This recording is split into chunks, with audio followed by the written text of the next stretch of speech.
Здравейте, мили дами! Аз съм Нора и сега искам да говорим за това как да не бъдем вече пуделчето вкъщи. Вие, мили дами, не заслужавате да бъдете пуделчетата вкъщи. Да видим какво означава пуделче. Пуделчето е животинчето, което ходи след стъпките и по стъпките на човека. На стопанина си в случая говориме, тъй като сме аудиторията, ще са жени. По стъпките на вашата половинка, съпругаче или просто избранникът на сърцето ви. Добре, да започнем сега с тази идея. Как не трябва да бъдете това? Не трябва да бъдете пуделчета. Ето сега ще разискаме обстойно този въпрос.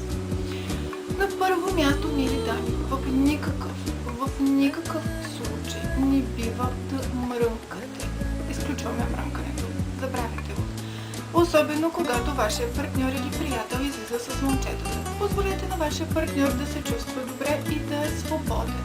Това именно ще се случи, като не мръкате, когато той ви каже, че излиза с момчетата или просто е излязъл с момчетата. Не искайте да бъдете постоянно в тяхната компания, защото по този начин не правите нищо добро.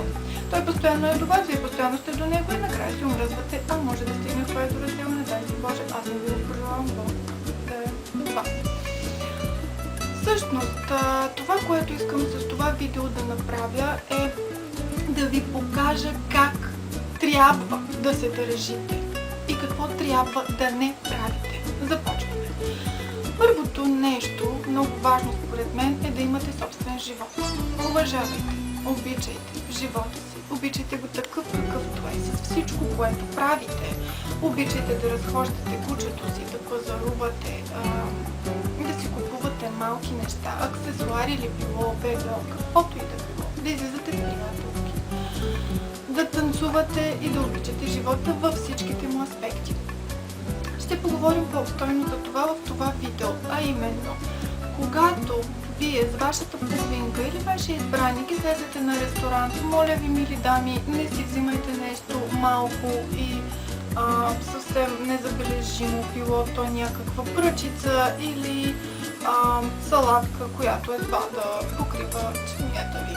Напротив, вземете си нещо хубаво, поглезете се, нека човек като вас види, че вие обичате храната, обичате живота и умеете да му се наслаждавате във всички негови аспекти, включително и храната. На следващо място, мили дами, не бива да допускаме грешката да говорим за нашите чувства и емоции на всеки и пред всеки. Най-вече пред вашата половинка. Избягвайте този момент. Не говорете за емоциите и за чувствата си, не се приема добре. Също така не искам по никакъв начин да ви казвам, вие не ставате или правите всичко грешно. Не е така, сега не започвайте да се отчаявате. В никакъв случай не искам това да направя, искам напротив да ви помогна. Другото, което е хубаво да направим е, когато си идваме от работа или когато си идвате от училище, било то или от лекции. В никакъв случай не бива първото нещо, което правите да бъде да звъните на вашия приятел. Не дейте. Отпуснете се, както казват на английски, relax, ladies. Отпуснете се, изпийте една чаша вино, вземете си душ, погледайте нещо, хъпнете нещо вкусно и тогава се обадете или пишете на вашия избраник. Така той ще разбере, че вие имате личен живот и обичате този ваш живот. Другото, което е хубаво да правите е, когато имате неща, които обичате да вършите и това е станало ваш навик. Вашите навици не бива да се променят. Т.е. когато сте свикнали да ходите в неделя на театър или в петък на дискотека, не спирайте да го правите заради вашият избранник. Не, напротив, поканете човека да дойде с вас. Кажете му, имам куче, обичам да ходя на дискотека, ще дойдеш ли с мен, ще ме придружиш ли. Човекът ще бъде много по-щастлив, ако дойде с вас и сподели някакъв радостен за вас миг. Другото, което трябва да правите, мили дами, е да разговаряте кратко, точно и ясно. Не бива вашите SMS-и, имейли или обаждания да са много дълги, изпълнени с изключително много разправени, говорене, приказки, отколва жест, за всякакви теми. Не. Просто оговорете се, кога искате да се видите. Точен час и дата. Ден случай. И го направете. Но не бива да сте много суха, защото човека ще се оттегчи. Използваме малките лисичи елементи. Ние го владеем, ние го умеем. Като Да, разбира се. Говоря за хумора. Трябва да имаме чувство на хумор, за хумор, мили дами. Не може без хумор. Направете нещо, кажете нещо развлекателно, шегичка, пуснете нещо, с което човека да се успокои и в същото време да го предразположите към по-нататъчна среща. Другото, което трябва да направите е да звучите приятелски. Тоест, ако човека не ви се обади един или два дена, не дейте да започвате да мрънкате и да се чудите, боже, защо не ми се обажда и да изпадате в депресия. Не, напротив. Кажете си, по-добре е така. Човекът трябва да му е интересно, мили дами, трябва да поддържате интереса на мъжа. А това става като той се чуди къде е тя в момента, какво прави в момента.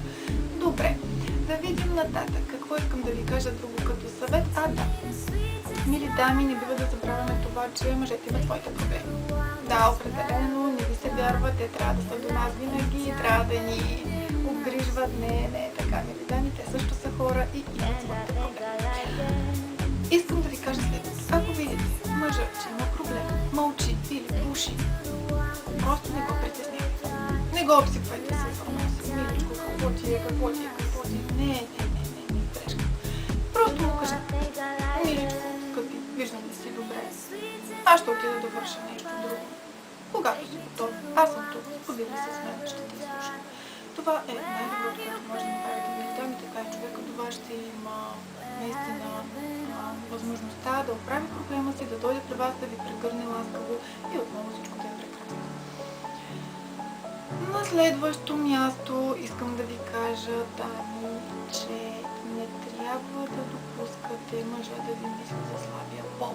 Тоест, прекалената емоция, прекалените изблици на емоционално, изключително и разстройването, да плачете. Това не е добре.